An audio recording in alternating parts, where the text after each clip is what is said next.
Reading The Unknown Reality by Jane Roberts, a Seth book, Volume 2. Okay, so reading session 729. Just, you guys gotta bear with me. Just keep following. The first couple pages are leading up to astrology. So this goes in depth into the topic of astrology. And then also keep in mind that Jane and Rob actually have a visitor, a guy named William, that they don't usually have somebody there witnessing their sessions when they do dictation. So Jane is basically saying that when there is a third person, she picks up on elements of that extra personality and reacts to them. And apparently in the ESP class that he observed before that, Seth had not called him by William, their friend, not called him by his name. And so Seth is making a point over here on the next page about your name and labeling yourself. So Seth states, as soon as you label yourself, you are setting limitations, putting up boundaries, and defining the reality of your psyche, usually according to quite limited beliefs. You think that the self must begin or end someplace. There must be a fence around it, a yard of identity in which you can feel safe. I have said many times that there are no limitations to the self. You seem to be afraid that the self will bleed out and lose, quote-unquote, itself in a maze in which all identity is lost. Yet you recognize that yourself is a far greater dimension than you usually suppose. So you speak in terms of reincarnation. This allows you to imagine greater realms of identity while still holding your concepts of selfhood intact. You think of being one self after another, each identity being neatly separated from the others by a passage of years, an obvious death, and an obvious birth. The idea of counterparts somewhat shatters that old concept, yet you still want definitions for the self so that you know where you quote-unquote stand. You are so taken with the idea of labels that many follow astrology blindly. You are born at a certain time, at a certain place, under certain conditions, but consciousness always forms the conditions. If it is to some extent affected by those conditions, then it is because the effects follow in the same way that a painter is affected by the landscape that he has himself created. So you decide to be born, say, in a certain month when the planets are thus and so. Ahead of time, you choose the seasons of your birth. In the most simple of terms, you are deciding upon the environment. A violet springs to life in the backyard, but the violet must stay there. Its whole growth is dependent upon the weather conditions in that particular area, even though those conditions themselves result from overall planetary activity. You walk out of the place and time of your birth, however, as a flower cannot. Now, in greater terms, probabilities operate to an extent you may not suspect. For one thing, any focus point of physical life is caused by a merging of probabilities. Our session is being witnessed by a student, a most intelligent young man. He also helps Rupert with correspondence. Earlier tonight, he wrote to a woman who has the same birthday as Rupert. In our last session, I compared a year to a ledge on a mountain. I said that the seasons came and went, and that many crops of spring flowers grew there over a period of time. So each year in those terms is like a ledge. Say again that the year is 1940. All of those born on a particular date in 1940 will not necessarily be born, quote, at the same time, end quote, at all. What you think of as 1940 is but one season on that ledge, the season that you recognize. Flowers from the spring of one year, quote, do not see, end quote, do not see or mix with the flowers of the following spring, or with those of the spring before. In the same way, those born in 1940, quote, at one season, end quote, do not in a greater context. Do not mix with those born in the same year either. The word, quote unquote, season here may be misleading. Each year is like one ledge, however, bringing forth countless variations of the characteristic, quote unquote, flora growing there. Each of those separate years, say each of those 1940s or 1920s or 1950s, carries on its own line of development. Time expands inwardly and outwardly in those terms. It does not just go forward. Again, your reality is like a shining platform, a surface resting upon probabilities. You follow these so unconsciously and beautifully, you swim through them so easily, that it does not occur to you to question your origin or the medium in which your experience has its existence. All of those sharing any given birth date, however, sharing even place as well as time, do not have the same quote-unquote destiny. But more, they do not share the same conditions necessarily. They are each affected by their own probability system at birth, and those conditions drastically alter the nature of their development. The very practice of pinpointing the time of physical birth at conception itself errs. There is no point at which you can say, in basic terms, that an individual is alive, though you do find it more practical to accept certain points of life and death. It is true that you emerge into space and time at a certain point in your perception. Your consciousness has been itself long before, however. In an even larger context, difficult I know for you to follow, the Son, S-O-N, the Son is the Father of his Father in quite as valid a way as he is the Son, and vice versa. Once you free your consciousness from limited concepts of time and self, then you can begin to explore the unknown reality that is the unrecognized self. When you think in conventional terms about astrology, it is as if you are looking at the cover of a book, not realizing that there are many pages within it. Consciousness being active within all cellular structures triggers itself ahead of time, in each case, so to speak, to react to certain conditions and not to others. Many are born the same day of any given year, and generally within the same time period, but individually, the inner triggering may be far different, so that while the overall conditions at birth may appear more or less the same, the inner reactions to them will vary widely.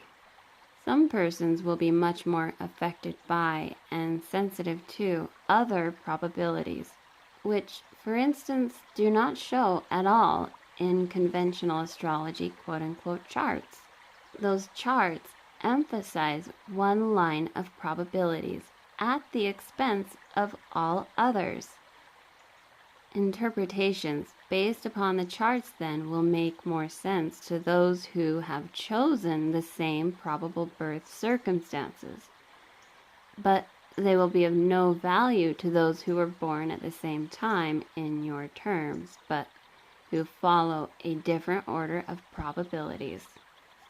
As the cells operate with knowledge of probable actions and still maintain the physical body in your chosen system, so the psyche, operating in the same way, quote-unquote, seeds itself in many different probabilities. In this case specifically, I am speaking of other physical probabilities, alternates, in other words, of the world as you know it. Those alive with you, your contemporaries, do not all belong to the same probable system.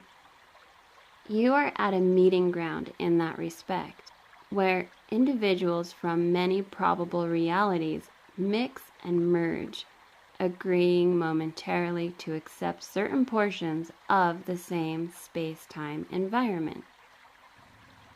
Because you focus upon similarities in experience and play down the variances, then the oftentimes greater dissimilarities in so-called experience escape you completely.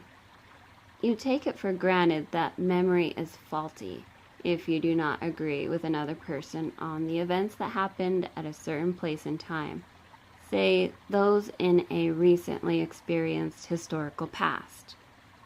You take it for granted that interpretations of events change, but that certain definite events occurred that are beyond alteration. Instead, the events themselves are not nearly that concrete. You accept one probable event. Someone else may experience instead a version of that event, which then becomes that individual's felt reality. These events may be quite different indeed, and the separate interpretations make quite valid explanations of separate variations. In your terms, one event can happen in many different ways. All of this is fine theory, esoteric, but hardly practical, unless you begin to question the nature of your own thoughts and begin to explore the reality of those events that you seem to encounter. Back to our flowers. Any wildflower on our mountain ledge will view the valley below from its own perspective and see stretched about it the environment with which it is familiar. Generally speaking, the other flowers born in the same spring will die at about the same time. The next year, the new flowers will see a slightly different landscape, yet the overall patterns will be the same. Violets will grow where there were violets before. The houses in the valley will be in the same quote-unquote place. If you looked at the same landscape one summer and then the next, you might say, quote, "Ah, the violets always grow there, and it is good to see the lilies of the valley in the shadow of the same rock," end quote. You might realize that the flowers you pick are not the same flowers that you picked last year at the same spot, but the very nature of your focus would cause you to concentrate upon those differences only when you were forced to. Otherwise, you would think, quote, "Violets are violets, and they are always here each spring," end quote. The vast, unexplainable difference that exists as far as the flowers are concerned is something else again, for on that scale, the flowers that you pick are utterly themselves in their own world, from which to a certain extent you have taken them. Unimaginable differences would be present if those posies could see the same environment of the year before, and all of the minute variations that you ignore would be gigantic. Different enough indeed so that at their level, the flowers might think that a different kind of reality was involved. So There are variations and highly significant probabilities operating even between those born generally in the same month of the same year, not only in terms of exterior conditions, but of inward ones.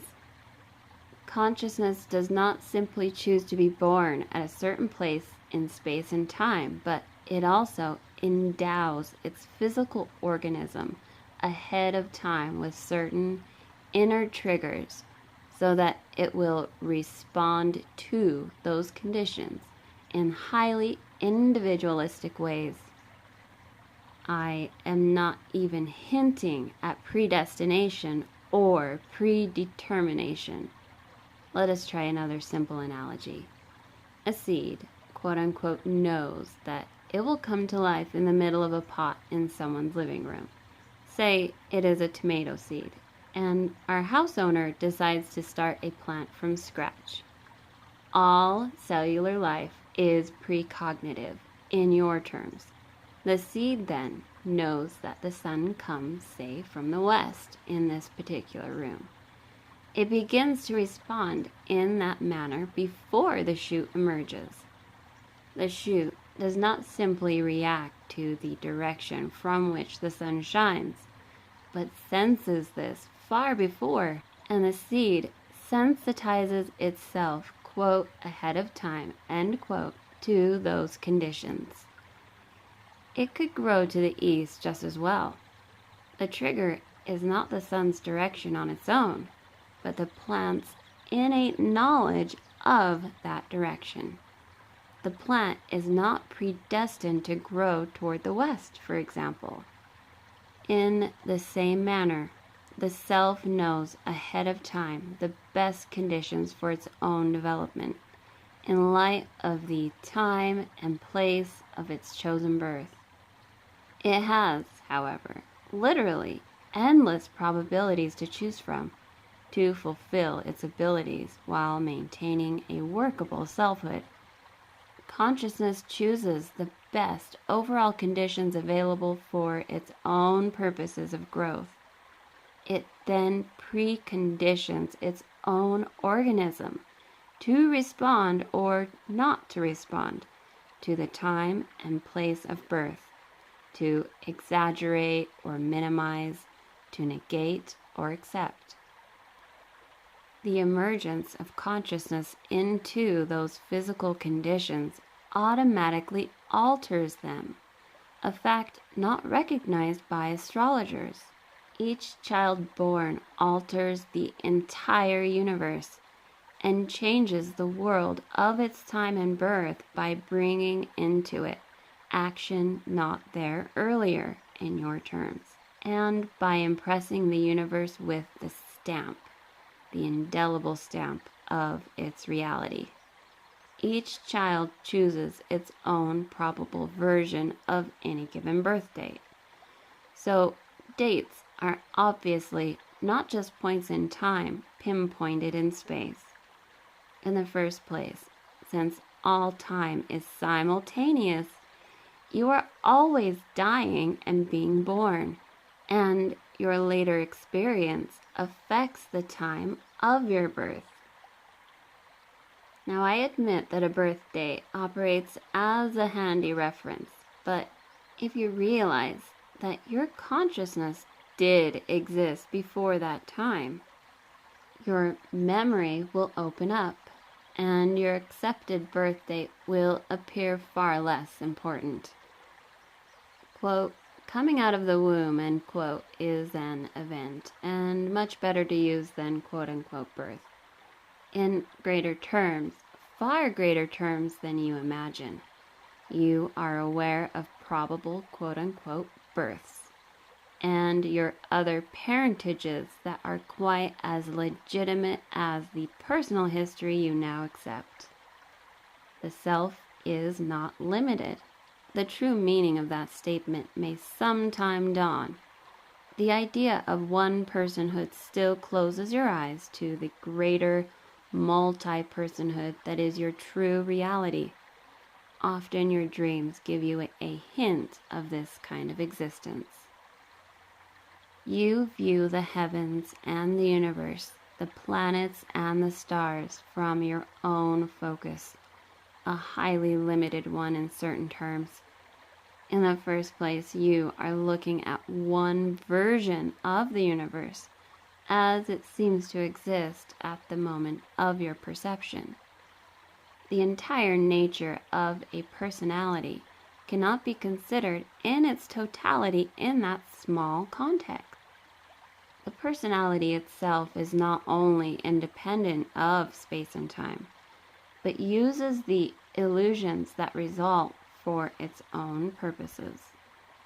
All things are related, but they do not act in a certain way because the planets were such and such at your birth. There is a relationship, but it is not causal. It is quite as true to say that the planets behave in a certain way because you are what you are, as it is to turn the statement around, as is generally done. The very positions of the planets and the stars are effects of the senses, perceptions that would have no meaning were it not for your own kind of consciousness.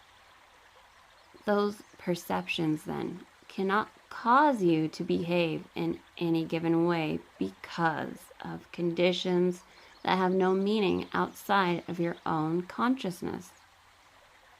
Now, the universe exists, but it takes the shape and form that you recognize only in your own perceptions.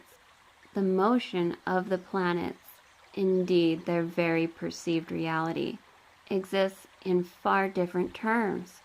The universe is seeded with various kinds of consciousnesses.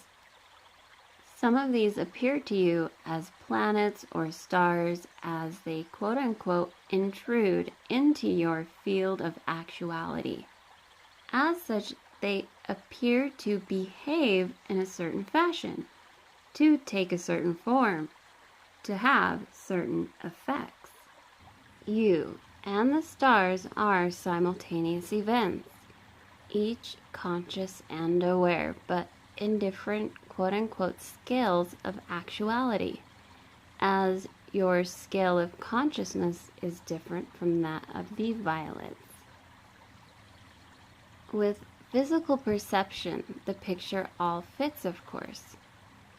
You realize that some interested observer viewing the Earth from another planet in another galaxy, would be seeing what you think of as Earth's past.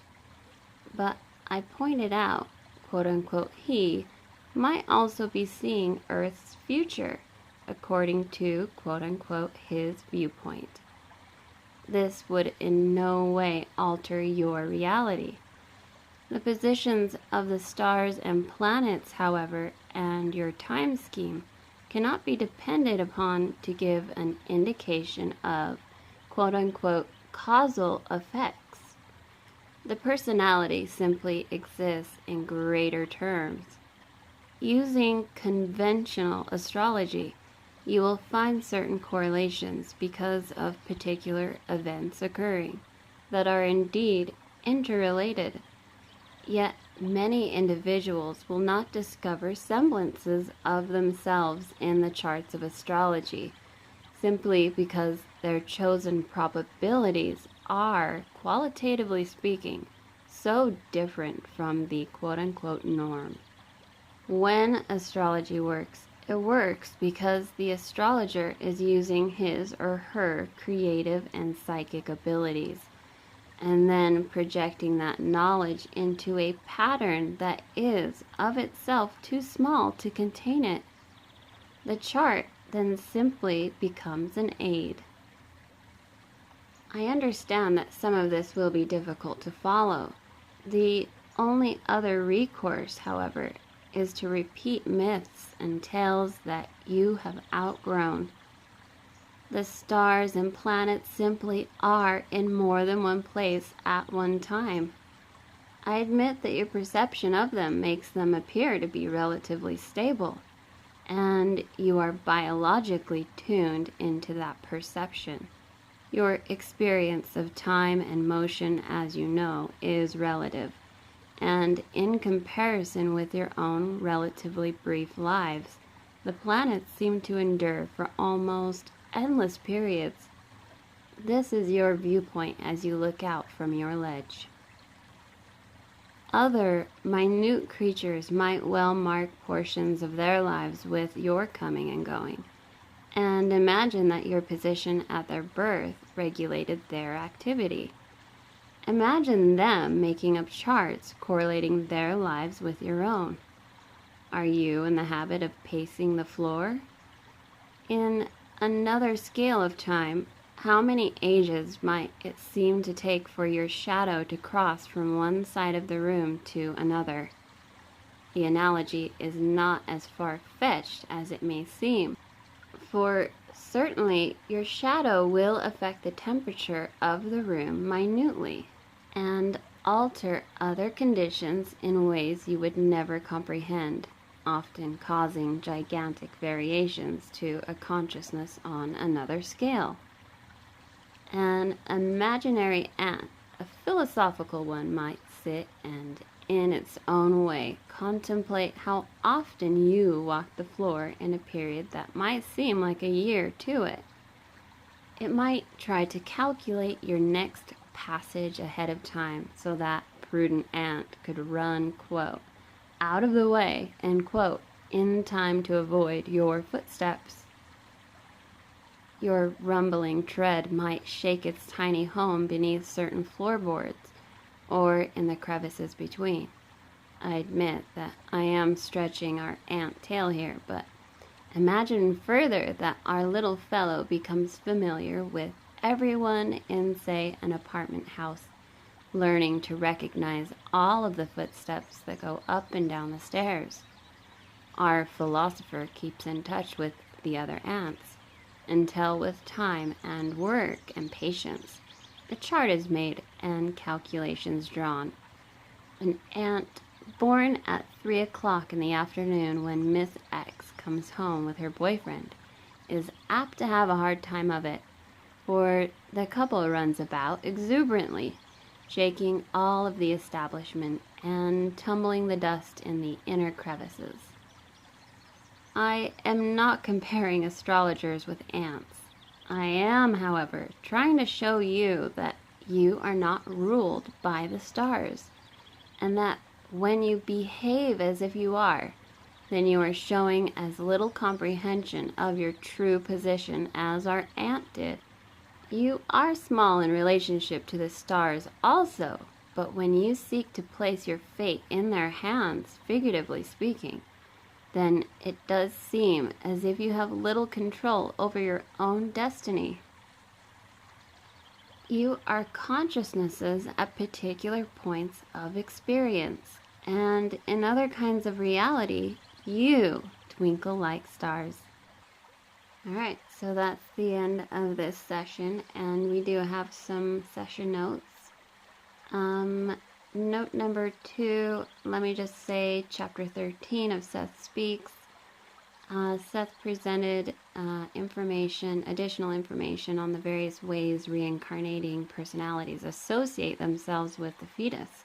Again, if you want more information about the fetus or infants in the mother's womb, you can see the 688th session from Volume 1, where Seth talked about the present and future physical perceptions of the infant. And note number 3 is basically stating that Jane and Rob follow a different order of probabilities as far as their astrology chart is concerned. In note 3, Rob is saying also there's more on astrology in Appendix 21. And there's like hidden variables associated with a recognized birth date. Looks like the next session is going to go into astrology a little bit more. And I'm skipping note 4. And note number 5 states that Seth very neatly summarizes much of his thinking about how each of us constantly moves through a multitude of probable realities meeting certain others in any one space-time environment, perceiving individual versions of any given event. And Jane and Rob try to keep that in mind, it states. Note number 6 is same to go to chapter 16 of Seth Speaks, where Seth talked about the myriad probable actions available to any self. Quote, Seth stated in that, to the extent that you are open and receptive, you can benefit greatly to the various experiences of your probable selves. Often, what seems to be an inspiration is a thought experienced but not actualized on the part of another self. Ideas that you have entertained and not used may be picked up in the same manner by other probable yous. Each of these probable selves considers itself the real you, of course, and to any one of them, you would be the probable self. But through the inner senses, each of you are aware of your part in this gestalt. End quote by Seth. And note number 7 for some analogous Seth material on the quote, slightest perception alters every atom within your body, end quote. You'll see that when I read Appendix 18, note 24. And the rest of this you guys can just read for yourself. And you can see here what the next session is going to be about. Rob is saying the next session is more on astrology, natural abortions, the consciousness of dolphins and other creatures. So check back for that session, next video. So thank you for watching, and if you have any constructive criticism you guys would like to share with me, by all means, I am open and receptive to being better. The analytics are not great, I gotta say, for this particular book so far.